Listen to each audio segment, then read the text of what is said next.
Hi everyone, my name's Karen and I work here at the University of Suffolk, and I was having a chat with some of my colleagues in the law team and thought it might be quite nice for us to find out more about how we do law at Suffolk, especially a chance to find out about some of the specialist facilities and experiences that we offer here. So I'm going to ask each of them to introduce themselves and then we'll get started. Stephen, would you like to go first? Yes, hello. So I'm Stephen Coleman. I'm the course leader for law. Great, thanks. Riley? Yeah. Hi, I'm Dr. Riley Willis. I'm a senior lecturer in law, and I'm also a senior fellow of the Higher Education Academy. Thank you. Ruth?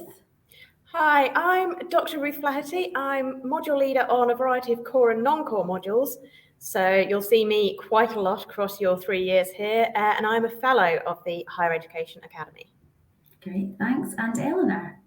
Hi, I'm Eleanor Scarlett. I'm a senior lecturer here and I'm also director of our Legal Advice Centre. Great, thank you. Okay, I think we're going to start off with Stephen because I'm really interested to find out, first of all, if you're going to do law at university, do you actually have to want to be a lawyer? No, Karen, you don't. We get a mixture, really. We're realistic to know that probably a lot of people that are drawn to a law degree are interested in exploring whether they could become a legal practitioner in some way. But it is a subject which you could enter into a whole range of careers with. Although a lot of students, after they've completed their law degree, do commonly go on to work as paralegals or look for training contracts, etc., to become a lawyer. But you don't have to. Okay, and my assumption has always been that there is a lot to law, that it's a really quite a complicated area to study. So how do we teach it? Is it generally quite overwhelming in terms of the massive amount that you've got to teach in 3 years? Well, law is a big subject, obviously, and there's lots of different areas of law. But what we do is we break those areas of law down into modules and into different blocks. So we use a teaching technique called block teaching, whereby people do one module at a time. So to try and make it less overwhelming and allow students to immerse themselves in a particular area of law, they'll do their first block, for example, which is what we're currently teaching, is in a subject called legal method. They'll do that for 4 weeks, then they'll have an assessment week, and then they'll move on to their second module or their second block, which is criminal law. So it carries on like that throughout the 3 years, so that although there's links between these different areas of law, students are not overwhelmed by having to balance too many different areas all at the same time. Okay, so then you mentioned the assessment. What kind of assessments would you tend to be using in law? Well, actually, we use quite a wide range of different assessments. We have moved away a little bit from too many written exams. There are still some, but there's nowhere near as many as perhaps was common a few years ago in law degrees. So, for example, in our first year, students on one module have a portfolio of a number of smaller pieces of written work. Other modules, they might have a presentation, an essay. We commonly use a thing called a time critical assessment, where students get a case study that they have 7 days to work on and submit. So it's intended to be kind of realistic in that if you were working in law, there might be some kind of urgency and time constraints, but it's not a 3-hour exam. It's kind of allowing students to research the law and apply it to the scenario. So a wide range. Some are more practice-based than others. So we have some that are based on sort of courtroom type assessments. Others are more traditional type essays to appeal to a wider range of people, really. Brilliant. And what kind of topics do you cover in a law degree? Well, there are sort of certain subjects which are mandatory, which if people are exploring studying law, they'll find that most providers provide those particular modules. So we do all those. So there's criminal law, tort law, contract law, but we also include a number of optional modules. So students who are doing the single route law degree will be able to do 4 optional subjects on their time with us, which are the more specialist areas of law. So we have things like family law, public international law, intellectual property, criminal evidence, those kind of more specialist areas. And also, and I think probably one of my colleagues will talk about this, but we also offer a placement module as an optional module as well. Brilliant. Yeah, I'm interested in finding out about placements actually. So let's bring Riley in. Thank you so much, Stephen. Okay, thank you. Hi, Riley. Hi, Karen. I'm interested in finding out more about kind of placements and projects and how that all works within a law degree. So can you tell us a bit about placements first of all?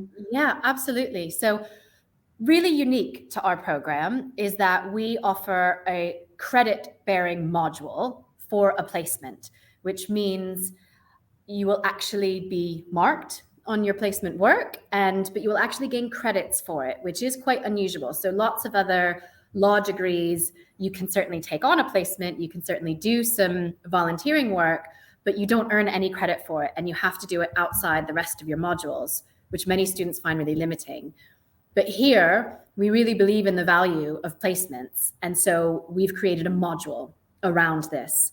So if you are a single route student, meaning you're just studying law, you can do it in either your second or third year. If you are a student who's doing a joint degree, so for example, law with criminology is quite popular, this option is available to you in your third year. And how it works is essentially what it says on the tin. So 1 day a week, you are at your placement. And that carries on throughout the whole year. So even though the rest of your modules are taught in the blocks that Stephen talked about, this carries on for the whole year, 1 day a week. And we offer placements at a variety of different organizations depending on students' interests. And admittedly, it does change every year because some law firms might be happy to take a placement on 1 year and the next year they may not have capacity. So we offer placements at law firms. We offer placements at sort of legal advice centers. Sometimes we offer placements at citizens advice. And sometimes we offer placements at charity organizations or the council. I think this year we even have a really exciting placement through the NHS looking at clinical negligence. Oh. So it does change every year. We always guarantee to have enough placements for the number of students that are interested in taking on a placement. So if it's something that interests you, we can definitely do that. Cool.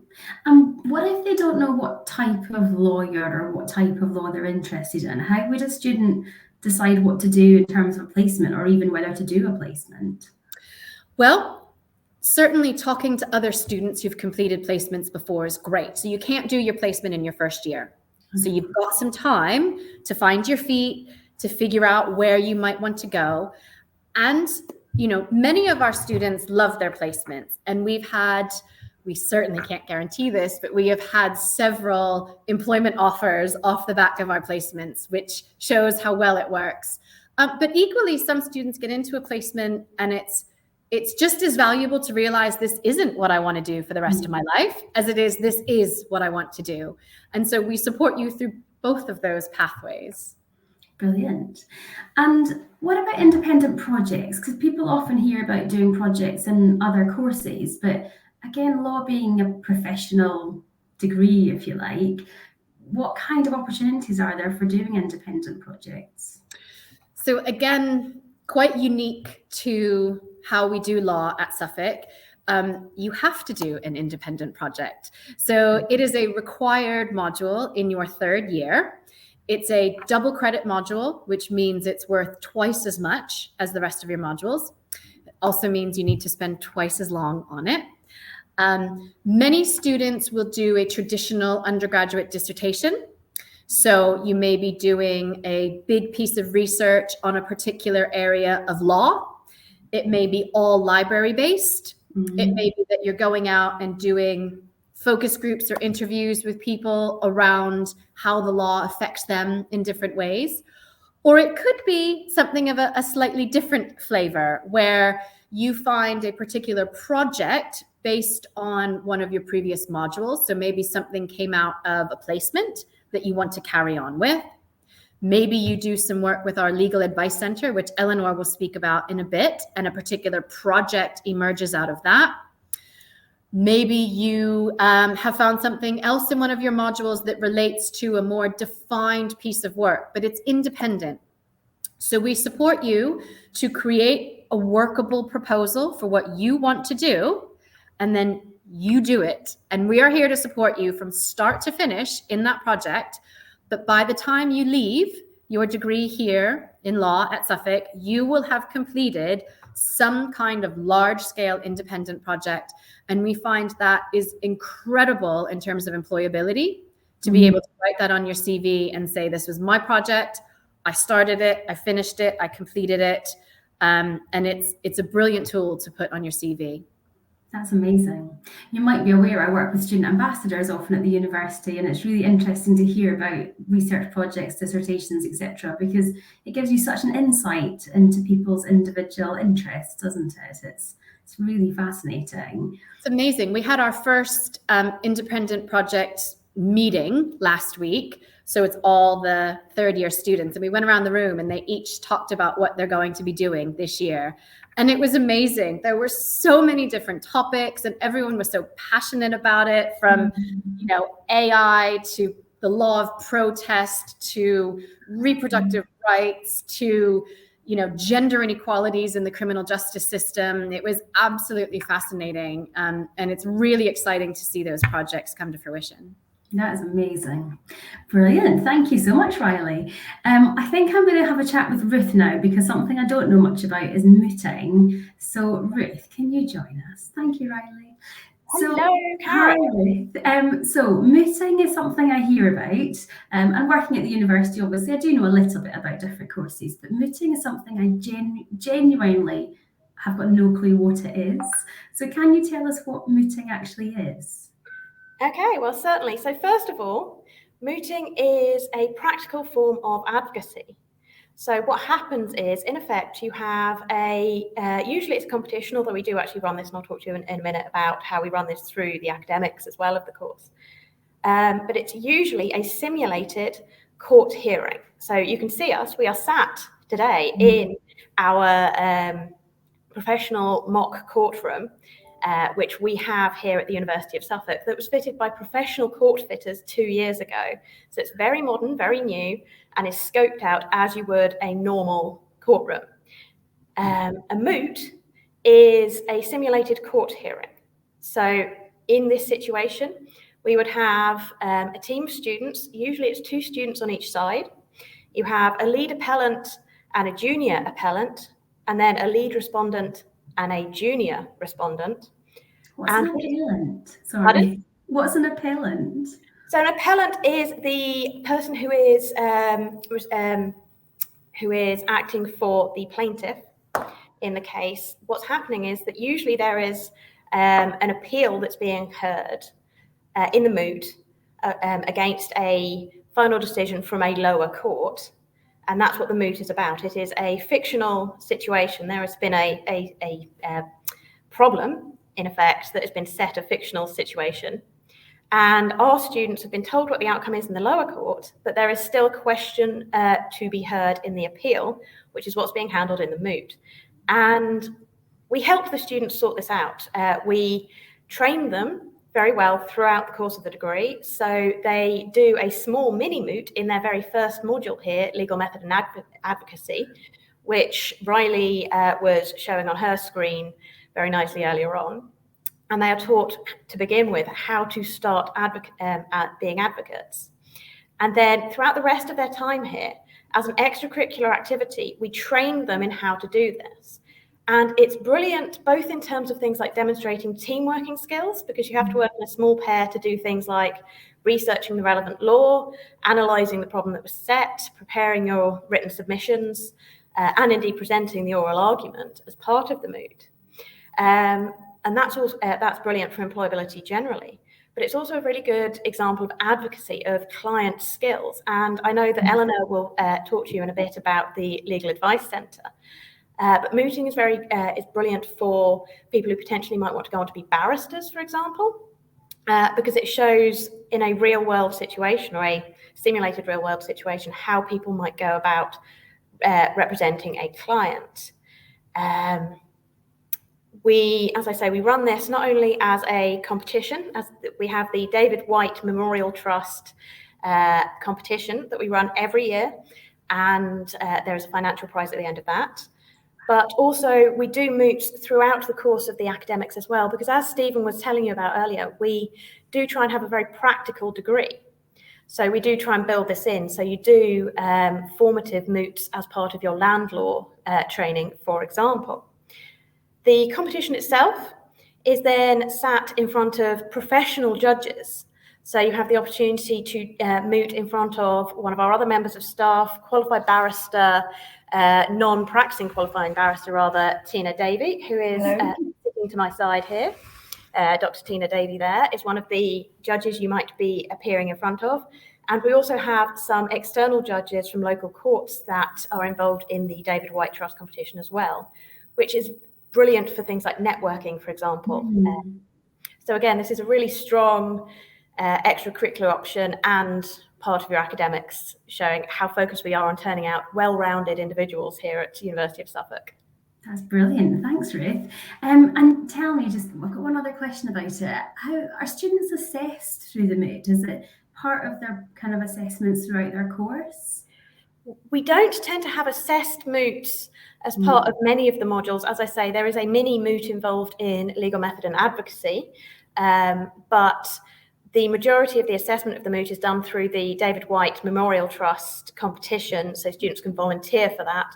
It does, however, as I say, appear throughout the course of their academics as a method of embedding the skills that I've discussed. Brilliant, thank you. Lovely to have a cameo from from Tina as well. Thank you. So Ruth, both you and Riley have mentioned the Legal Advice Centre, so I think it's time to bring Eleanor in to find out about that, because it's obviously something quite interesting and different. Hi, Eleanor. Hi, Karen. So tell us, what's the Legal Advice Centre? I mean, it sounds like I know what it must be, but tell us what it is in terms of our law degree. Yes, I mean, you're quite right. The name itself does give a clue as to what it is. But yeah, so in our Legal Advice Centre, we provide free legal advice to the community.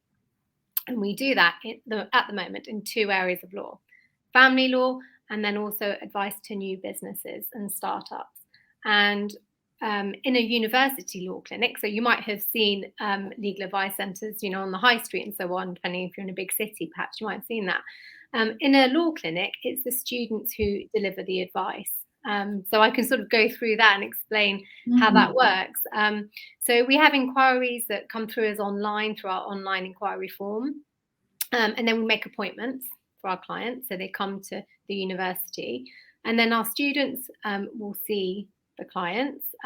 Takes about an hour in the appointment, take all the information, and then no legal advice is given on the day. So obviously we have to ensure that anything that's given to a client is accurate. It's really important. So no legal advice is given on the day. The student will then go away and research a particular area of law with support. And then they have a go at drafting a letter of advice that ultimately will end up with the client. Before it's sent, I check the letter. And then we also, and it's really important, again, that advice is accurate. So we have specialist solicitors in different areas of law that then also check our advice as well, just to make sure that it's accurate. Law is a fast-moving area to work in. The law changes all the time, so it's really important that anything that goes to the client is accurate. So it has that final check, and then only then is it sent to our client. So that's the sort of process. Wow. And at what stage in the degree will students get involved in the clinic? Yeah, so at Suffolk, we think it's really important that students really get the opportunity from the outset. So at Suffolk, we do allow students in the first year to join the Legal Advice Centre. So they are allowed to join from day one. And in fact, our new recruits will soon be starting this term as well, on their time in the law clinic. So yeah, they can start from day one right through to their final year. So they have that opportunity. Not everybody will want to start, when they first arrive. They want to settle in, see how it goes, see what time they have to commit to it, because there is a commitment there. And so some students join in the second year or third year. But yeah, so it is extracurricular, but equally, Riley explained about our clinical practice module, which is really important, that's part of the curriculum because that's really valuable. But it's also important to have evidence of your extracurricular activities, particularly, if you do want to work in law, very competitive field. So quite often employers will ask you to show evidence of that.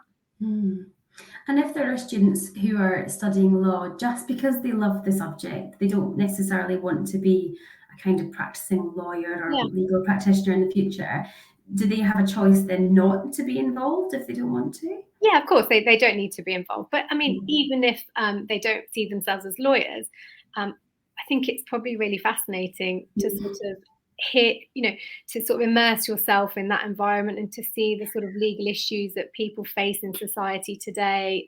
They might fancy journalism or politics. And great experience for those fields as well. Good. And have you had good uptake then from members of the community, businesses, etc.? Oh yes, I mean we're really kind of inundated now. So yeah, there was a real need. There were huge cuts to legal aid, particularly in family law, which has meant many people have nowhere to turn. And in smaller cities, perhaps like Ipswich, there aren't many organisations offering it. We do have the Suffolk Law Centre, which is absolutely great. But really, that's all in terms of giving legal advice in family law. So there's a real desperate need. Yeah, so we have that great uptake actually, which has been really positive. That's amazing. It sounds incredible. It sounds really interesting for students to take part in. Lovely. I'm really aware we've all been chatting for quite a wee while now, so I think I'm going to bring everybody back on the screen so we can just have some final tips about what happens next. Thank you all so much. It's been a really interesting time to find out about law at Suffolk. Can you just all give us maybe a top tip as we finish up about considering studying law? So, Stephen, would you like to go first? Yeah, I think my top tip would, be to come and visit and attend one of the open days so that you get a feel for the university and can speak to us and can see the courtroom and the legal advice centre. And don't write law off thinking that it's too hard, because we try to deliver it in an accessible way that can appeal to people from a whole range of backgrounds and skill sets. So that would be my advice, I think. Great, thanks, Stephen. Riley? Yeah, my advice would be to think big and think outside the box.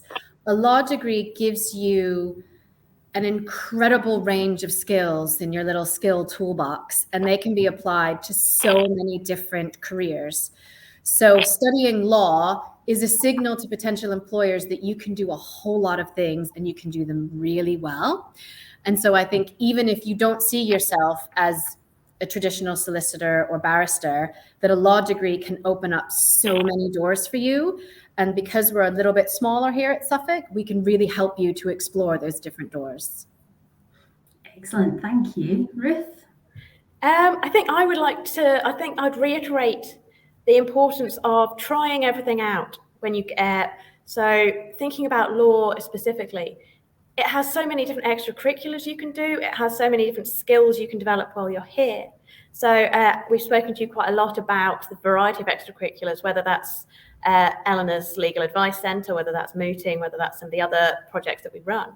And I think definitely when you're considering studying law, consider a practical course like ours that gives you the opportunity to try out not just the book learning, but also living in the career from day one of the course rather. So the options that you have available to you at your university, I think would be my top tip. Great, thank you. And Eleanor? Well, if you're not sure if you want to study law, then really the starting point should be to be aware of what current legal issues there are and stay on top of that. So if you haven't already, make sure that you read the newspaper every day to gain an insight into those legal issues. And if you want to explore it a bit further, then you can always listen to podcasts. An example of that is Law in Action, and they give you a great taster of what the legal issues are of the day. And that should help you decide if law's for you or not. Amazing. Thank you so much. Thank you for some brilliant tips there. So that's law at Suffolk. If you want to find out more, please get in touch with the team through the website using UniBuddy. Come along to open days. But yeah, thank you all very much indeed. Okay, thank you. Thank you. Thank you.